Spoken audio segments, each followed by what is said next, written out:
త్రిత్వంలో 5వ ఆదివారం మనము ప్రవేశించాం. ఈ త్రిత్వ కాలంలో దేవుడు మన ఎడల చూపుతున్న అమూల్యమైన అపారమైన తన శాంత గుణము చేత, తన దేవుడి శాంతి చేత, శాశ్వతమైనటువంటి ప్రేమతో మనల్ని ప్రేమిస్తూ కాపాడుతున్నటువంటి సందేశం సర్వ జగత్ రక్షకుడు, మన రక్షకుడు ప్రభు యేసుక్రీస్తు పుణ్యనామంలో, శుభప్రదమైన నామంలో మీ అందరికీ హృదయపూర్వకమైనటువంటి వందనాలు ప్రభు పేరుగా తెలియజేసుకున్నాను. మంచిది, చిన్న ప్రార్థన చేసుకుందాం. పరిశుద్ధుల పరమ తండ్రి, ఈ సేవకుని పక్షంగా నిలబడ్డాడు. ఈ మాటను అనుగ్రహించండి. మీ పిల్లలతో మాట్లాడి మైపోతాం. యేసురావు నడుచున్నారు పరమ తండ్రి, ఆమేన్.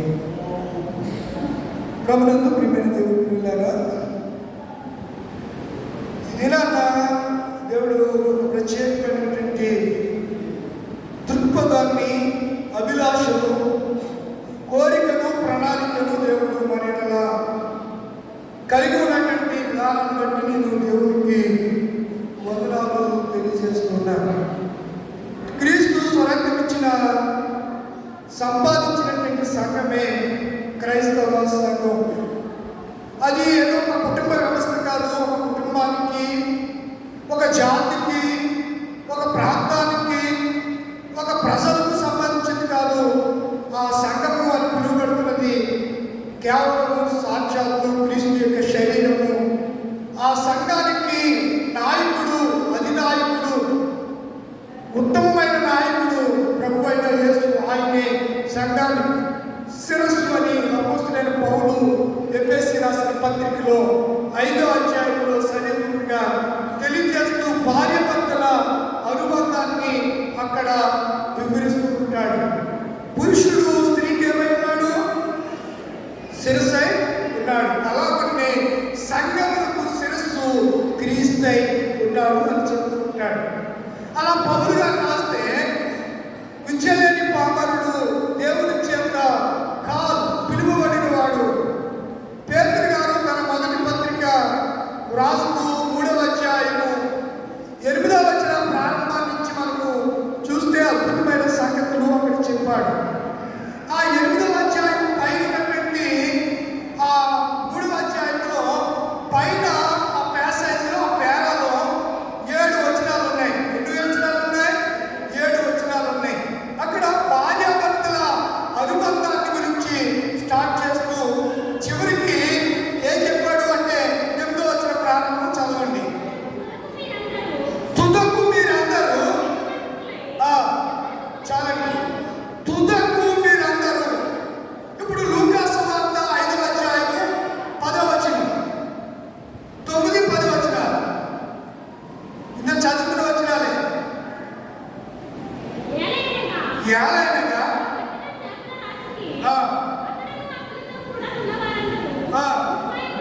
విస్మయముందిరి. అలాగునా యాకోబును, యోహానును ఏం పొందారంట? విస్మయం పొందిన. అప్పుడు యేసు భయపడుకుని ఎప్పటి నుండి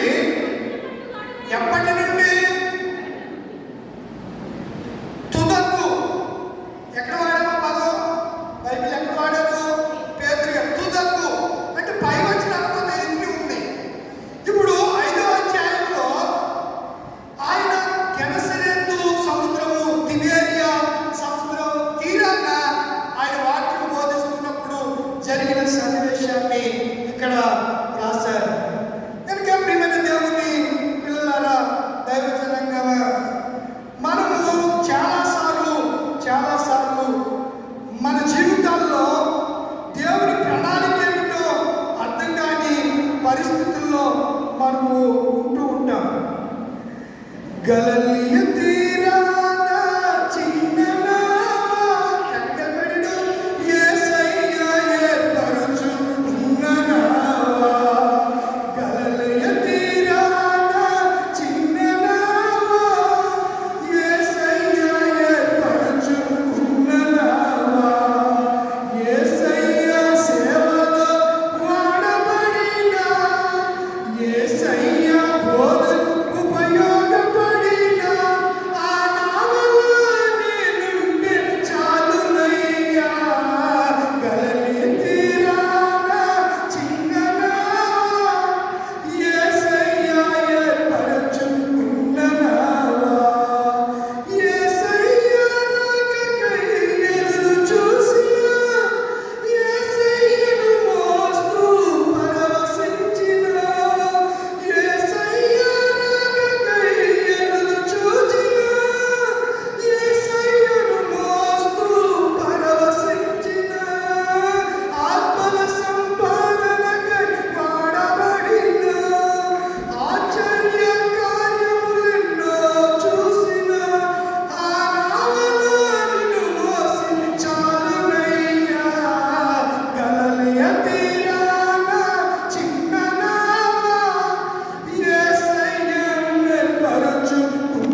తెలియదు. ప్రసంగించు. ఎందుకు కూర్చున్నాడు? జనసమూహానికి వచ్చేసారు. నేను పడతాను. మీరు ఆ బైబిల్ చదివితే ప్రారంభించి చదవండి. ఏమనుంది? ఎక్కడికి వచ్చారంట? దేవుడి వాక్యాన్ని వినడానికి ఆయన మీద పడిపోతున్నారంట.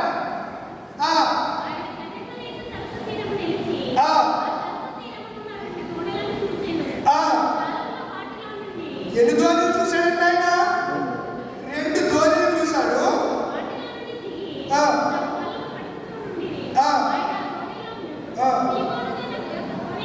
ఎవరితో ఎక్కారు? ఇప్పుడు ఆయన ఎక్కిన ధోని ఎవరిదే? అది చెప్పలేదంటే మనం చదివించాను. నా కర్మ, ఏం చెప్తాను నేను? కనీసం అమ్మ సువార్త మాట ఎవరు చదివారు? ఆవిడ చదివినప్పుడు అన్నా బైబిల్ చూస్తే నావెవరిదో అక్కడ అర్థమవుతుంది. ఈ కాన్ఫరెన్సేషన్ ఇక్కడ ఉండదిల్లా. మీరు ఏ ఆలోచిస్తూ ఉంటారు, పోతారంటే మిమ్మల్ని దేవుడు ఎందుకో కనికరం గలవాడు, కృపగలిగిన వాడు, దయగలవాడు, జాలి కలిగిన వాడు, ప్రేమ కలిగిన వాడు కనుక సమయం పెడుతున్నాడు. ఎప్పుడో కన్యాలు చేసినట్టు కొట్టుకుపోతాం అంతే. కాలకాలంలో కలిసిపోతాం, ఇంకేముండదు.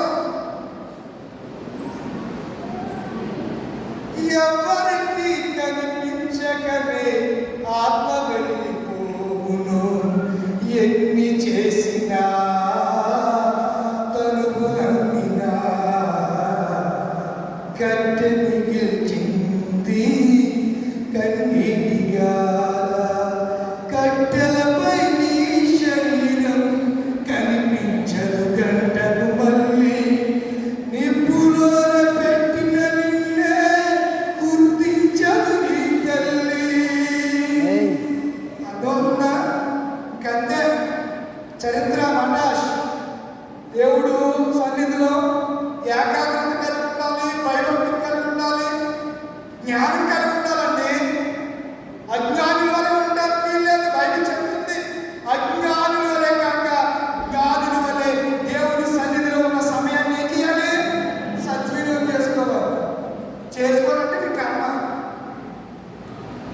దేవుడి దయ వల్ల నాకు ఆ దౌర్భాగ్య స్థితి నాకు కలగలేదు. దేవుడి సన్నిధిలో జాగ్రత్తగా ఉంటాను, మెలుగుగా ఉంటాను, ప్రార్థన చేస్తా, పనిలో ఉన్నా, ఎక్కడున్నా జాగ్రత్తగా నా ప్రభు కొరకు సిద్ధపడే మనసు కలిగి ఉంటాను. ఇద్దరు తిరగలిస్తే మాకు వెళ్ళిపోయినట్టుగా మనం ఎప్పుడు దేవుడి చేత పిలువబడతాం తెలుసు. సరే, గలిలయ సముద్రం, దీనినే తిబేరియా సముద్రం అని కూడా పిలుస్తారు. ఇజ్రాయెల్ దేశంలో ఇది ఒక మంచినీటి సరస్సు. ఇది దేశంలోని అతి పెద్ద మంచినీటి సరస్సు. ఇది సముద్రం అంటానికి ఏమంటారా? చాలా జాగ్రత్తగా ఉన్నాను. ఈ మధ్యకు కాపురం కూడా బంధంగా ఉన్నారు, వింటున్నాను కదా. ఒకడు వచ్చేపు మీరు పరిశుద్ధమైన స్త్రీలు అంటాడు, ఇంకొకడు వచ్చేపు పరిశుద్ధమైన స్త్రీలు దీనికి తెలియదు కూడా. వాక్యం అసలు వాక్యం అంటేనే తెలియకుండా అసలు బైబిల్ పట్టుకునే సంఘాలకు వచ్చే ఈ ఎవరికి బుద్ధి లేదు, వాళ్ళ అమ్మని పిలిచే ఎవరికి అంతకన్నా బుద్ధి లేదు అసలు. ఎందుకంటే దేవుడి శరీరాన్ని గుచ్చి వాళ్ళేదో ఆ మునకి రెండు పెట్టి ఆ కొరడాలతో ఒకసారి కొట్టినట్టు రోజు పడిచేస్తున్నారు క్రీస్తు సంఘాన్ని. వాళ్ళు క్రీస్తుని రోజు హింసిస్తున్న పౌలు అంటాడు, నీవు నా సంఘమును ఎలా హింసించుచున్నావు. ఎవరిని హింసించాడు పౌలు? నన్ను కాదు హింసించింది, సంఘాన్ని హింసించాడు. నిజంగా నేను దినాల్లో తొమ్మిదే జరుగుతుంది. సరే మంచిది, ఆ లోపల కాలంలో నేను సహించలేదు. అతి పెద్ద నీటి సరస్సు ఇది.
వ్యాపించి ఉంది. గలిలయ సముద్ర గరిష్ట నీటి మట్టం ఏమంటో నీటిలో సముద్రంలో ఎందుకు వస్తారు? ఏమేంటో వస్తారు? ఈ చెప్పేవాళ్ళు ఆ మేటలు ఏమంటాడో తెలీదు, మీరేం చదువుకుంటున్నారో తెలియదు. అన్నోరా ఆయన అసలు స్కూల్కి వెళ్తున్నారో దాంట్లో వచ్చేస్తున్నారో కూడా తెలియట్లేదు. స్కూల్కి వెళ్ళి శుభ్రంగా అమ్మ బాబు పెట్టి క్యారేజ్ పూర్తిగా ఆ చికెన్ బిర్యానీ అప్పటిగా కూర అవి వేసేది శుభ్రంగా తినేసి అక్కడ మళ్ళీ అక్కడ పానీపూరీలు ఆ బట్టి మిర్చిలు అవి తినేసి ఇంటికి వచ్చేసి అమ్మ కడుపులోకి వచ్చేస్తుంది, గుండెలో మంట వచ్చేస్తుంది. మరి రాకేమవుతాయి? ఏమవుతాయి? ఇలాంటి జబ్బులే వస్తాయి. పిల్లల జాగ్రత్త, చదవండి, నాలెడ్జ్ ఉండాలండి. నాలెడ్జ్ ఏముండాలి? నాలెడ్జ్, బైబిల్ నాలెడ్జ్ ఉండాలి, లోక సంబంధమైన. అందుకే యేసుక్రీస్తు మనుషుల దయను దేవుని దయను ఎదిగి వర్ధిల్లు చుట్టూ. మనకి దేవుని జ్ఞానం కలగాలి, దేవుని లోక జ్ఞానం కూడా మనకు అవసరం. ఈ సముద్ర నీటి మట్టానికి లోతును కిలోమీటర్లు రేడియేషన్తో దీన్ని కొలుస్తూ ఉంటారు.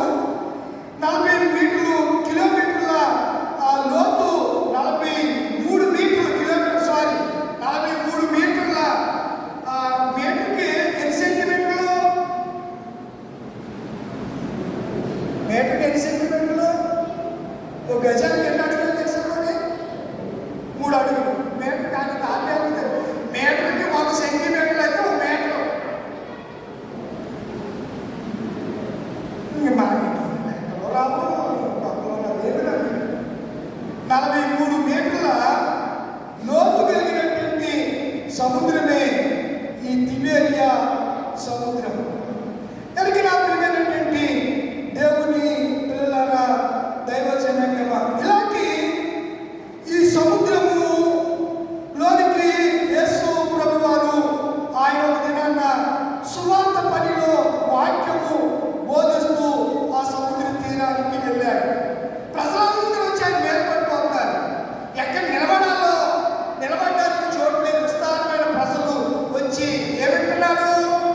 సోదు కబుర్లు, చెత్త కబుర్లు కాదు. ఆయన ఎప్పుడు కూడా ఉపమానం కూడా చాలా అర్థవంతంగా చెప్పేవాడు. కల్పించి కానీ ఇంకోటి కానీ ఎప్పుడు చెప్పదు. వాక్యాన్ని ఉన్నది ఉన్నట్లుగా బోధించాడు. తండ్రి ఏదైతే తనకు ఆజ్ఞాపించాడో అవే మాటలు ఆయన ప్రజలకు బోధించాడు. పిల్లలు అలాంటి యేసయ్య ఆ దినాన్న ఆ తిబేరియా సముద్ర తీరానికి వెళితే ప్రజలు వస్తే నిలబడడానికి కూర్చోవడానికి చోటు లేకపోతే ఆ సముద్ర ఒడ్డునంట ఎన్ని ఉన్నాయంట? 2 పడవలు ఉన్నాయి, దోణులు ఉన్నాయి. ఆ దోణుల్లో ఒక దోణి ఎవరిదంట? చెప్పాలి. సీమోను పేతురు, అనగా ఆంద్రియా సహోదరుడైనటువంటి పేతురు. ఆ పేతురు పడవలోనికి ఎవరెక్కారు? పాట పాడేసరికి మీకు అర్థమైపోవాలి. ఎవరెక్కారు? యేసయ్యకి తరిమించి కొంచెము లోతుకు నడిపించు అని చెప్పాడు. వెంటనే పేతురు నడిపించాడు. ఆయన దాన్ని స్టేజ్గా ఫుల్ఫిల్లింగ్గా చేసుకుని వాక్యాన్ని బోధించాడు. వాక్యం అయిపోయిన తర్వాత నీ పడవను కొంచెం లోతుకి నడిపించు అని అడిగాడు. ఎవరిని? సీమోను పేతురు. నడిపించాలి, కానీ ఎందుకు ప్రభువా? రాత్రంతా పాడుకున్న కదా నడిపించున్నావా అని పాడిక రాత్రంతా శ్రమపడ్డాం, ఒక్క చేప కూడా దొరకలేదు. లేదు, నా మాట చెప్పున నీ పడవను లోతుకి నడిపించి వలవేయమని కానీ ఏం పడ్డాయి? ఆ తిబేరియా సముద్రంలో 22 రకాల చేపలు అందులో ఉంటాయి. అందులో బాగా ప్రఖ్యాతిగా వచ్చిన ఫిష్ పేరు చెప్పండి. మనకి ఇక్కడ ఉన్న చేపలు తింటున్నారా? చేపల పేర్లు ఉన్నాయి. శీలావతి, వజ్రావతి, బంగారవతి. తెలీదా చేపలు? శీలావతి చేప తెలుసా? దాన్ని రోస్ అంటారు. కట్ల అంటే బొచ్చు చేప. కట్ల అంటే బొచ్చు చేప. చేప పెట్టుబడి బాగా తెలుస్తూ ఉంటాయి తెలుసా? శీలావతి, వజ్రావతి, ఇంద్రావతి, మందవతి, ఇలాంటి వతులు చాలా మంది ఉంటారు. శీలావతి అని పేరు పెట్టుకుంటారు. శీలాన్ని కాపాడుకుంటూ తెలియదు కొంతమందికి. సౌశల్యం అని ఉంటారు. ఏ మాత్రం ఎప్పుడు చూసిన గడికి మాట మొగం చూస్తేనే పెడపెడ అసలు ఆ మొగంలో నవ్వు ఉండదు, ముద్దు ఉండదు, ముచ్చట ఉండదు అన్నట్టుగా ఉంటారు. భర్త కష్టపడి ఇంటికి వచ్చేటప్పటికి ఆడి మీద తాడింపులు వేసే అక్క చెల్లెళ్ళు చాలా మంది ఉంటారు, అమ్మలు ఉంటారు. ఆ నీళ్ళు అడిగితే అదిగో అక్కడ ముచ్చుకు తాగు అని చెప్పేవాళ్ళు ఉంటారు. ప్రియమైన దేవుని పిల్లలందరూ ఆలోచన చేస్తే ఆ సముద్రం కూడా 22 రకాల చేపలతో ఉన్నటువంటి గొప్ప సరస్సు సముద్రమే తిబేరియా సముద్రం.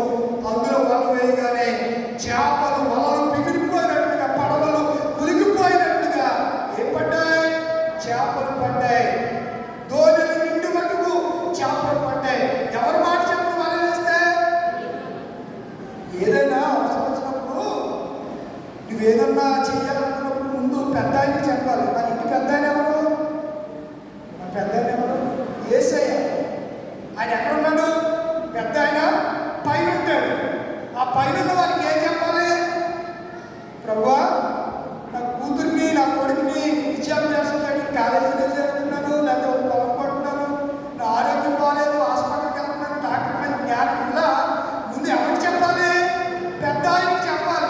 దేవుడికి చెప్పకుండా ఏ పని చేయకండి. దేవుడికి చెప్పకుండా ఏ పనిని ప్రారంభించకండి. దేవుడికి చెప్పకుండా ప్రయాణమై వెళ్తున్నప్పుడు ప్రార్థన చేసుకుని మీరు ఏం చేయాలి? ప్రయాణం అయ్యాలి. నువ్వు ప్రార్థన చేయవు, కాపాడమని అడగవు, ప్రయాణమై వెళ్ళిపోతావు. ఏదైనా జరిగితే అయ్యి బాబు దేవుడు నన్ను ఎందుకు కాపాడు? నువ్వు అడిగావా? అడగంటే ఏదైనా అమ్మాయినా అన్నం పెట్టదు అని లోక సామెత. మరి దేవుడిని అడుక్కోకుండా ప్రభువా నన్ను కాపాడు, నా చుట్టూ కంచిరాలని నువ్వు అడుక్కోకుండా దేవుడు ఎందుకు చేయాలి? నీకు నీలో ఏం తలాంతులు ఉన్నాయని, నువ్వు ఏమి ఆయనకి ఇష్టంగా బ్రతుకుతున్నావని, ఆయన వరకు నువ్వు ఏమి సాధించావని, ఆయన వరకు నువ్వు ఏం చేస్తున్నావని చెప్పరే పిల్ల. మనం ప్రార్థన చేసేటప్పుడు ముందు ఎవరికి చెప్పాలి? ఏమని చెప్పాలి? ప్రభు ఈ పని చేస్తున్నాను, ఇది నీ చిత్తమా కాదా, ఇది నీ సంకల్పమా కాదా అని ముందు పెద్ద ఆయనకి చెప్పాలి. ఇప్పుడు ఈ ఫోన్ ఉంది కదా, ఈ ఫోన్ ఉంది. ఈ ఫోను రింగ్ టోన్ ఇందులోకి రావాలంటే ఇందులోకి సిగ్నల్స్ ఎక్కడి నుంచి వస్తాయి? పైనుంచి వస్తాయి, కింద నుంచి వస్తాయి? పైనుంచి వస్తాయి. పైన ఉంది ఉపగ్రహం ఉంది, వాటిని సాటిలైట్స్ అంటారు. ఏమంటారు? పైన ఉన్న వాళ్ళకి అన్ని తేడాగా కనబడతాయి. పందికి ఏం కనబడతా? చెప్పండిలా. అది కట్టేసారి కాలుతో తీసుకున్నప్పుడు చూస్తే పైన ఉన్నటువంటి నక్షత్రాలు, ఆకాశం అబ్బా ఎంత బాగుంటుంది, ఎంత అందంగా ఉన్నది. ఎప్పుడు తెలుస్తుంది దానికి? దాని తెలం దగ్గరికి వచ్చినప్పుడు తెలుస్తుంది. అర్థమవుతుందా? అలాగే ఇందులోకి పైనుంచి మనకి సప్లా రావాలంటే మనం కింద నుంచి ఏం చేయాలి? పైన వాడికి ప్రార్థన చేయాలి. చేస్తే పైన వాడు ప్రార్థన ఆలకించి ఏం చేస్తాడు? సమాధానం ఇస్తాడు. కనుక పైన వాడికి మొరపెడుతున్నప్పుడు ఆయన ఆజ్ఞలకు, ఆయన మాటలకు మనం ఏం చేయాలి? శిరస వహించాలి. ఆయన పైనుంచి మనల్ని రక్షించడానికి భూమి మీదకి వచ్చినప్పుడు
ఎప్పుడైతే చేపలు పట్టి ఇది అనుకుంటా ఈ రోజు ఇప్పుడు నువ్వు ఎప్పుడైతే నాకు సరెండర్ అయిపోయావో ఎప్పటి వరకు నీ జీవితంలో ఆశీర్వాదం అంటే ఏంటో నీకు తెలీదు. ఎప్పటి వరకు నువ్వు ఏదో పది చేపలుగా పట్టుంటావు. ఇప్పుడు నుంచి నువ్వు విస్తారమైన చేపలు పడతావు. ఏ చేపలు అంటే మనుషులను పట్టు జాలన్లుగా నిన్ను చేస్తానని చెప్పాడు. అన్నాడా? ఎప్పటి నుండి నిన్ను మనుషులు పట్టు జాలన్లుగా చేస్తానన్నాడు. పేతురు గారే రాసినటువంటి ఉత్తరమే. ఏ ఉత్తరం? పేతురు రాసిన మొదటి ఉత్తరం లేదా మొదటి పత్రిక. ఆ పత్రిక 3వ అధ్యాయం. ఒకసారి ప్రారంభానికి మనం వెళ్దాం. త్వరగా. ఏంటండి మైక్ ఉంది కదా, మైక్లో చదవండి. అటువలే స్త్రీలారా, ఏ పురుషులకి? సొంత పురుషులు. ఇప్పుడు అద్దె పురుషులు అయిపోయి ఏం జరుగుతుందో చెప్పండి. ఆడవాళ్ళకి మధ్యన కామవాచ్యం అయిపోయిందంట. ఒక ఆమె మొన్న సెల్ఫీ దిగామందంట. ఏం దిగామంటే గోదావరి బ్రిడ్జి దగ్గర చూసారా లేదు, సెల్ఫీ దిగామని తీసుకెళ్ళి సెల్ఫీకి టికెట్ పట్టేటప్పుడు అనాథంగా గోదావరి తోసేసింది. ఆడు బతుకు జీవుడు బతుకు బాగుంది, దేవుడు కనిపించాడు. ఆడికి ఏ ఖర్చు వెళ్ళి చెప్పిన కొమ్మలు అట్టుకుని ఉంటే అక్కడికి జరుగుతుంటే బాబాయ్ దాన్ని నమ్మకండి, దానిని అదేనంటే నన్ను తోసేసిందంటే అక్కడ ఉన్నటువంటి వాళ్ళు ఓ పట్టు వేసి పైకి లాగారు. ఈ మధ్యన చాలా ఇప్పుడు పెళ్ళి అంటే అబ్బాయిలు భయపడిపోతున్నారంట. ఎందుకు? ఏ వాళ్ళ ఊరికి తీసుకెళ్ళి చంపేస్తుందని భయం.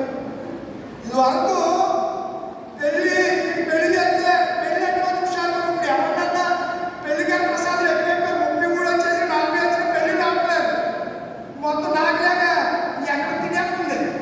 ఎక్కడ అంటే మొత్తం తలంతా చుట్టంతా కూడిపోతుంది, అయినా పెళ్ళి అవ్వట్లేదు. ఇప్పుడు అలాగే ఉన్నారు, ఏలాగే తయారయ్యారు. ఇప్పుడు ప్రేమ పేరుతో సహజీవనం అంట. ఏ జీవనం? సహజం. పెళ్ళి అవ్వకపోతే ఆ స్త్రీ ఆ పురుషుడు ఓ రూమ్లో ఉంటారు, ఏ ఓయుతో వెళ్తారు. మోజు తీరిపోయిన తర్వాత అది ఈడన చనిపోతారు, అది ఈడ దాంట్లో చనిపోతారు. జరిగేంత అలాగే ఉంది. ఇక్కడ ఏమంటాడంటే పేతురు గారు ఎవరి చేత పట్టుబడ్డాడు? ఆయన యేసుక్రీస్తు చేత పట్టుబడ్డాడు. ఎప్పుడు పట్టుబడ్డాడు? అతను మాట చెప్పున వల వేయగానే విస్తారమైన చేపలు పడితే ఇది ఎప్పటి నుండి నువ్వు మనుషులు పట్టి జాలం చేస్తానంటే ఆ పేతురు గారు మొదటి ఉత్తరం రాస్తూ అంటున్నాడు, స్త్రీలారా మీ స్వపురుషులకు ఎవరికి లోబడాలి? అద్దె పురుషులకు కాదు. అద్దె పురుషులకు కాదు. అద్దె పురుషుడు నీ దగ్గర అన్నం ఉన్నప్పుడు, నీ మీద మోజు ఉన్నప్పుడు మోజు తీరి దాకానే ఉంటాడు.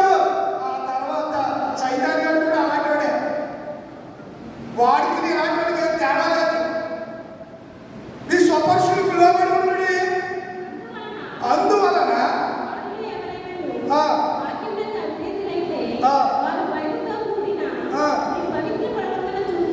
మీ పవిత్ర ప్రవర్తన చూసి ఏం లేకుండా కొన్నిసార్లు మనమే వాక్యంలో ఉండాలి. 4 సువార్తలు ఉన్నాయి కదా, 5వ సువార్త మనమే. మనం చదువుతారు ఎక్కువ 4 సువార్తల కంటే. లోకంలో ఉన్న ప్రజలు ఎవరు చూస్తారు? మనల్ని చూస్తారు, మనల్ని చదువుతుంటారు. అందుకనే మన ప్రవర్తన విషయంలో చాలా పురుషుడైనా స్త్రీ అయినా ఇద్దరు సమానమే. దేవుడి దృష్టిలో స్త్రీ అని పురుషుడని, పేదలను క్రీస్తు దేశస్తుడని, యూదుడని, పేదలను అందరము క్రీస్తు పిల్లలని నేను మనం చేసుకుంటాను. అక్కడ ఆ స్త్రీలంట తమ యజమానుల్ని యజమానుడా యావండి అని పిలిచేవారంట. మనవాళ్ళు ఈ మధ్యన మన జనరేషన్ ఏమని పిలుపుతారు? మన ఆయన ఏమని పిలుపుతారు? ఒకసారి చెప్పినట్టున్నారు మీకు. ఏమని పిలుపుతారు? నువ్వు అలాగే పిలిచేట్టు వెళ్ళాక ఏమని పిలుపుతారు? నువ్వు నా పేరు చంద్రశేఖర్, మా ఆవిడ నేను ఏమని పిలవాలి? చంద్రశేఖర్ అని పిలవాలి. అదే కదా మీరు అంటారు. అవునా? గౌరవంగా యావండి అని పిలవాలి, మర్యాదగా. బైబిల్లో మీరు ఆ వచనాల్లో చూస్తే వారు తమ భర్తల్ని యజమానుడా అంటే యావండి, నువ్వే నాకు సర్వస్వం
కలిగి ఉండాలి. ఏం కలిగి ఉండాలి? ఆశీర్వదింపబడినప్పుడు ఏం కలిగి ఉండాలి? ఆశీర్వదించబడినప్పుడే దేవుడికి ఏమంటాడు, వచ్చి కాల్ చేసుకుంటున్న తర్వాత ఆ వేరే అప్లికేషన్ చేసుకొని గుర్తింపే అలా ఉన్నారు. వీళ్ళు ఏమంటామంటే విశ్వాస చెప్పేలా విశ్వాసఘాతకులు. ఇంకా మాటలు మీకు జ్ఞాపకం చేస్తాను. ఆశీర్వాదంలో దైవానుగ్రహం ఉంటుందట.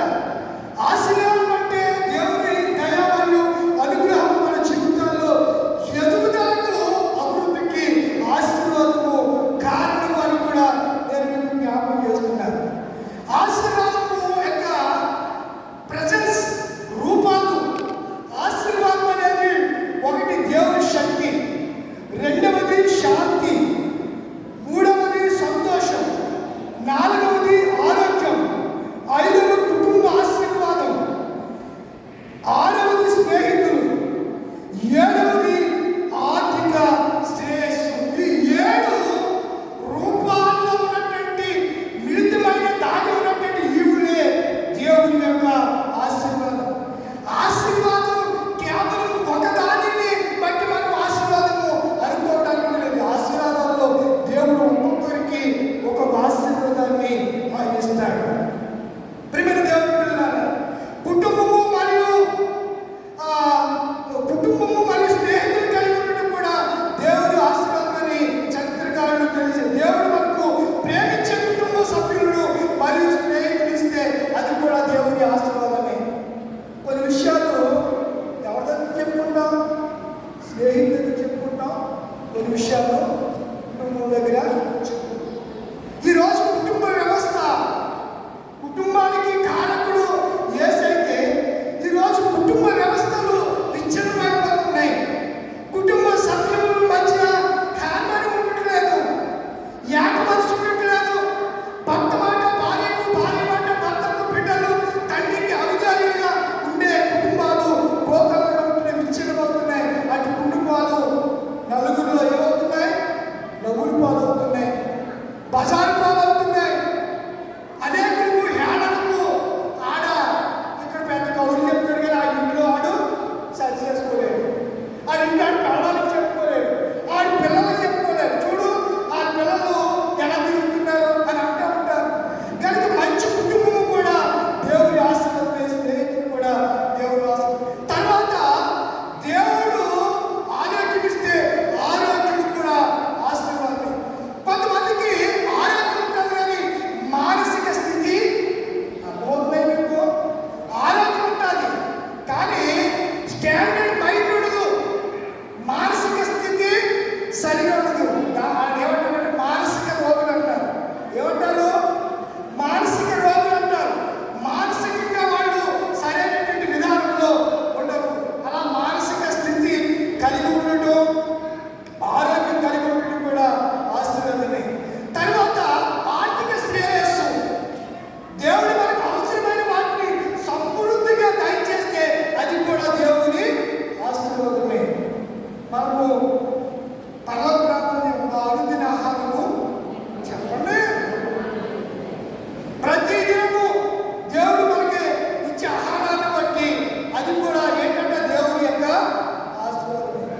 అది లేకపోతే ఈ ఏడు ఇలా ముందు కలిపి ఇలా పెట్టలే నోట్లోకి చెయ్యి అప్పుడు చచ్చిపోయిన కూడా బాగుంటారు తెలుసా? కొంతమందికి ఈ అన్నం తినే చెయ్యి ఏ చెయ్యి? కుడి చెయ్యి. ఈ కుడి చెయ్యికి పెరాలసిస్ వస్తే ఈ చెయ్యి ఇక్కడికి వెళ్ళదు. ఇక్కడ భక్తుడు చాలా ప్లాస్టర్. నేను దాన్ని డిస్కషన్ చేసి సగం తీసేసి దాన్ని కుడికి మెసేజ్ తయారు చేసి చెప్తున్నాను. ఆర్థిక సేవ అంటే దేవుడు ఇచ్చేదాన్ని తినటం కూడా దేవుడి యొక్క ఆశీర్వాదం. నేను ఒక విధంగా చెప్పాలంటే ఆహార విషయంలో నేను రోగిస్తున్నాను. నాకు షుగర్ ఏం తినకూడదు? స్వీట్లు తినకూడదు. తింటకుండా ఇప్పుడు ఎంతమంది షుగర్ పేషెంట్లు ఉంటున్నారండి? ప్రతి ఓడికి షుగర్. ఈ షుగర్ వచ్చిన పరిస్థితి ఎలా ఉంటుందో ఆ పేషెంట్కి తెలుసు. నేను వేరే చెప్పవసరం లేదు. దేవుని నామస్తోత్రం కలుగును గాక. హల్లెలూయా. కనుక నా ప్రియమైన దేవుని పిల్లలారా,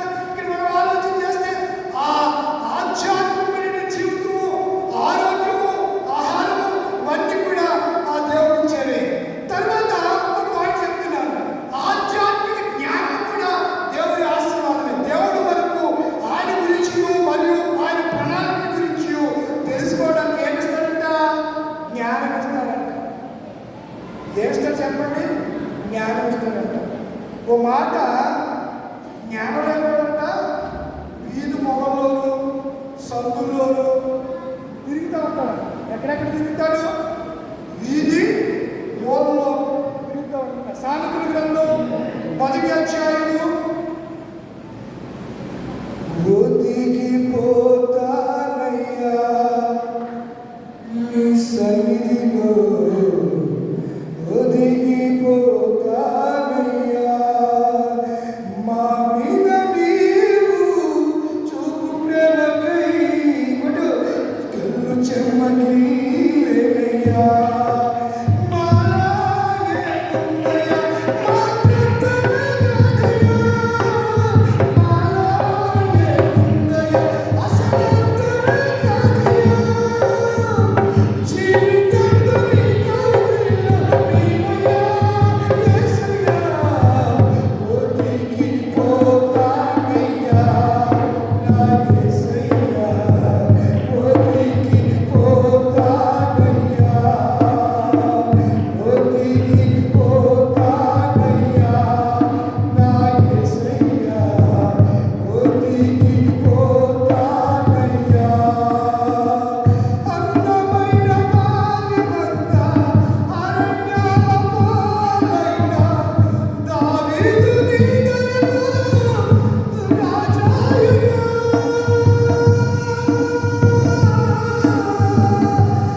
ఎందుకనగా ఆశీర్వాదములకు వాళ్ళని పిలిచాడు. మనుషులు పట్టు జాగ్రత్తగా చేస్తానికి అని పిలిచాడు. నిన్ను కూడా పిలిచాడు. ఎందుకనగా ఆశీర్వాదములకు వారసులవడానికి పిలిచాడు. కనుక మేలుకు ప్రతికైనా కీడు కానీ, కీడుకు ప్రతిగా మేలు చేయగాని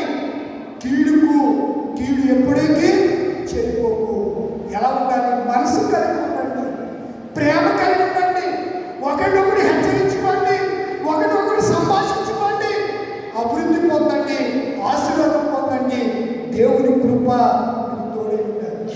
ఇవేమీ చేయకుండా దేవుడు నన్ను ఆశీర్వదించాలి అనుకోవటం చాలా చాలా ఘోరమైన తప్పిదం చేసిన వాళ్ళు అవుతామనే సంగతిని నేను మీకు జ్ఞాపకం చేస్తున్నాను. కనుక పేతురు, ఏ పేతురైతే ప్రభు యుద్ధ ప్రణమిల్లాడో, పశ్చాత్తాపడి సమస్తాన్ని విడిచి ఆయన వెంబడించాడో, ఆ రోజునే అతని బ్రతుకు మార్చబడింది, అతని జీవితం ప్రక్షాళన చేయబడింది. ఆశీర్వాదం మనుషులు బట్టే ఆశీర్వాదం సమ్మేళనం చెందాడు, మెడిపిపోయాడు, దేవుడికి దూరైపోయాడు, దేవుడికి తను తాను సమర్పణ చేసుకున్నాడు. నా ప్రియమైన తల్లి, నా ప్రియమైన తండ్రి, నా ప్రియ తమ్ముడు, నా ప్రియమైన చెల్లి, ఈ దినాన్న ఇద్దరిద్దరు 5 దినాన్న 5 ఆదివారం దినాన్న దేవుడు అడుగుతున్నాడు, నిన్ను పిలిచి ఎంతకాలం అయింది ఆయన? ఎన్ని సంవత్సరాలు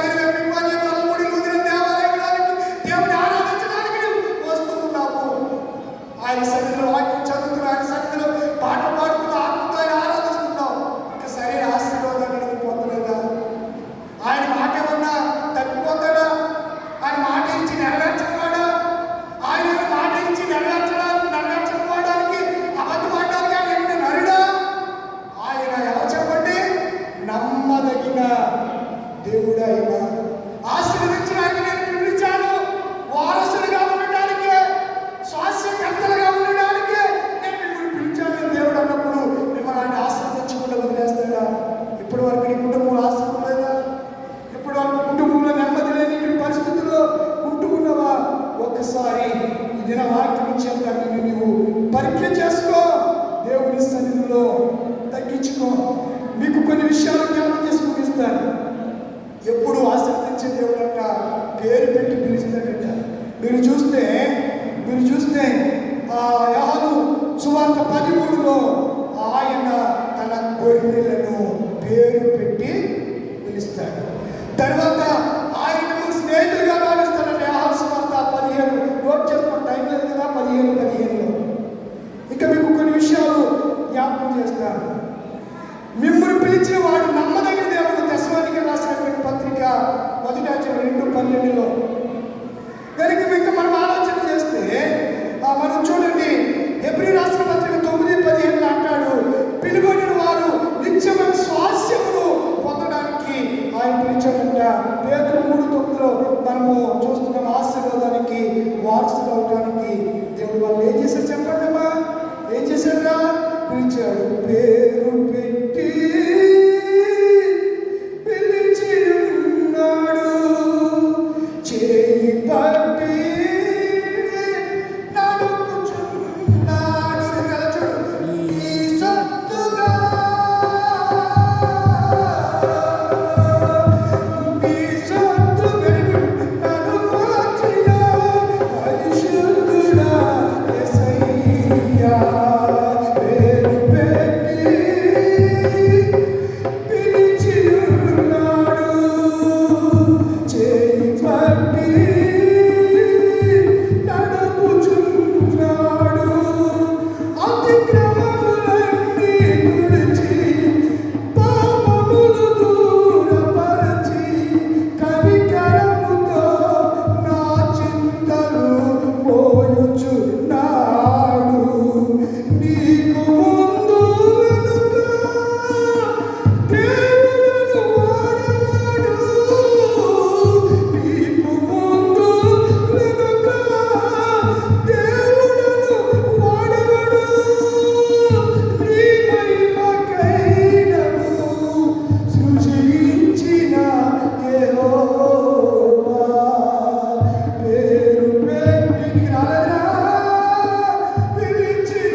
నా కుటుంబంలో నెమ్మది లేదు, సంతోషం లేదు అంటున్నావా? మీరున్న స్థలాల్లో లేచి నిలబడండి. మీరున్న స్థలాల్లో లేచి నిలబడండి. ఇదే నా దేవుడు నాతో మాట్లాడుతున్నాడు. పేతురు నావలా నీ నావ ఉన్నదా? నీ నావలో ఆయన కూర్చోవడానికి కష్టపడుతున్నాడు.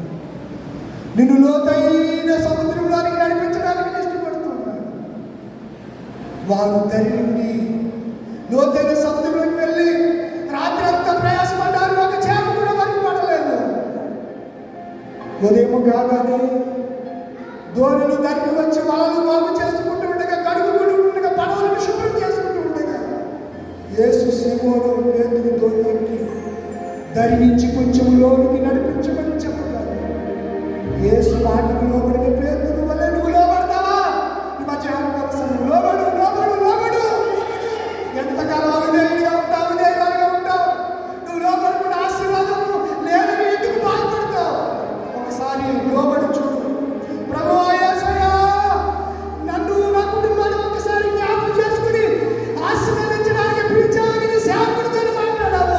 ఆ వాగ్దానం నాలో నా కుటుంబం స్థిరపరచని ఒక్కసారి హృదయపూర్వకంగా నిండు మనసుతో విశ్వాసంతో, పూర్ణమైన విశ్వాసంతో ఒకసారి యేసయ్యను అడుగుతారా? ఆయన ప్రేమ కలిగిన దేవుడు అండి. ఆయన ఆశీర్వదించే దేవుడు అండి. కరుణ కలిగిన దేవుడు, ప్రేమమయుడండి. ఆయన లాంటి దేవుడు ఎవ్వరు మనకు లేరండి. ఆయన మనల్ని ప్రేమించేవారు లోకంలో ఎవరు లేరు, ఎవరు లేరు.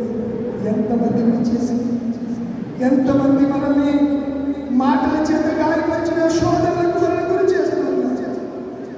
నీ సొంత మాట కూడా దేవుడు మనల్ని ప్రేమిస్తున్న దేవుడు, పిలుస్తున్న దేవుడు, పేరు పెట్టి నేను పిలిచాడు. నీ చెయ్యాలి పరిచాడు. కొడుకు తండ్రి చేయబడుతున్నంత కాలం కుమారుడు సురక్షితంగా నడిచాడు. తండ్రి చెయ్యి కుమారు చేతులెత్తి విడిచిపెట్టేశాడు. కుమారుడు శోధనకి బాధలు కోల్పోయాడు. తండ్రి ఇంట్లో ఉన్న చెవు సమృద్ధిగా ఆహారం తిన్నాడు. తండ్రి నుండి చెమకాలు మూసుకొని దూరదేశం వెళ్ళాడు. పందులు పట్టు తినడానికి ఆహారం కూడా అతను కరువైపోయింది. కడుపు నింపుకోవడానికి, ఆకలి తెచ్చుకోవడానికి పందులు పట్టు తినే ఆ పందులు పట్టు తిని కడుపు నింపుకోవాలనుకున్నాడు. అప్పుడే తండ్రి ప్రేమ జ్ఞాపకం వచ్చింది. తండ్రి ఇంటి దగ్గర సమృద్ధి ఆహారం అతనికి జ్ఞాపకం వచ్చింది. అయ్యో, నా తండ్రి ఇంటి అనేక ఆహారం సమృద్ధికి కలదే, నేను ఇక్కడ ఆకలి తప్పిపోయిన కుమారుడు తండ్రి ఎందుకు వచ్చినట్టుగానే ఆశీర్వదించే దేవుడు ఆ స్థానానికి, సన్నిధిలోనికి మధ్యాహ్న స్థానంలో రావడానికి ఒక బలమైన తీర్మానం చేస్తుంది. ఇంతకు ముందే విశ్వాసం కావచ్చు, ఎంతమందిని భక్తులు కావచ్చు, భక్తురాలు కావచ్చు, నీ భక్తి జీవితంలో ఎక్కడైనా రాజపడి లోపల పడిపోయేమో పరిశుద్ధాత్మను ఎదిలాగా తల్లి లేపుతున్నాడు. నీ స్థితిని జ్ఞాపకం చేస్తున్నాడు. నువ్వు ఆశీర్వదించబడాలని ఆయన కోరుకున్నాడు, ప్రార్థన చేస్తున్నాడు. పరిశుద్ధుడా ఇది నాన్న ఎన్నో శ్రేష్టమైన సంఘటనల పిలుపుని గురించి, ఆశీర్వాదాల గురించి నేను మాట్లాడాను. మీరు మమ్మల్ని ఆశీర్వదించడానికి వారసత్వం ఇచ్చారు. మీ ఆశీర్వాదంలో నా కుటుంబం గురించి చెప్పిన సన్నిధి ఆశీర్వదించబడ్డాడు. నా కుటుంబాన్ని ఆశీర్వదించు ప్రభు అని దాని ప్రార్థన చేశాను. నువ్వు మాట ఇచ్చావు, నువ్వు దేవుడు, నీ మాట సత్యమోని దాని వరం కోరుకుగా వివేక చూపి సన్నిధిని ప్రార్థించాడు.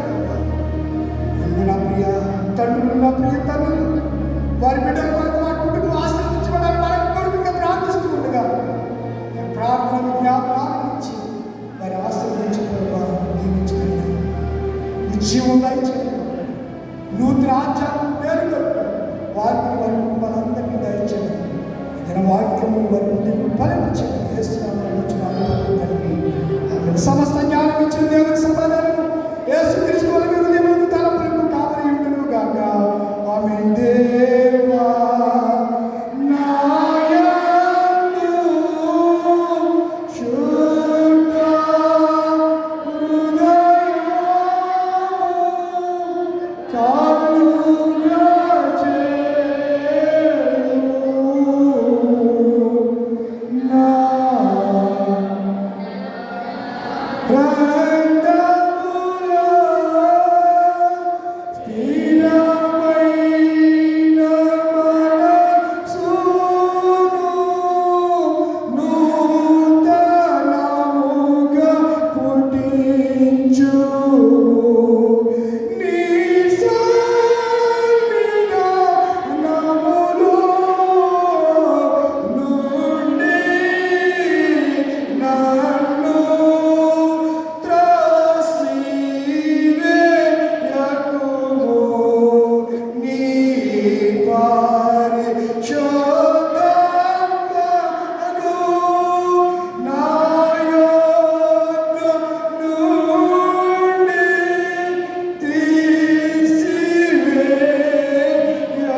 ప్రత్యేక కానుకలు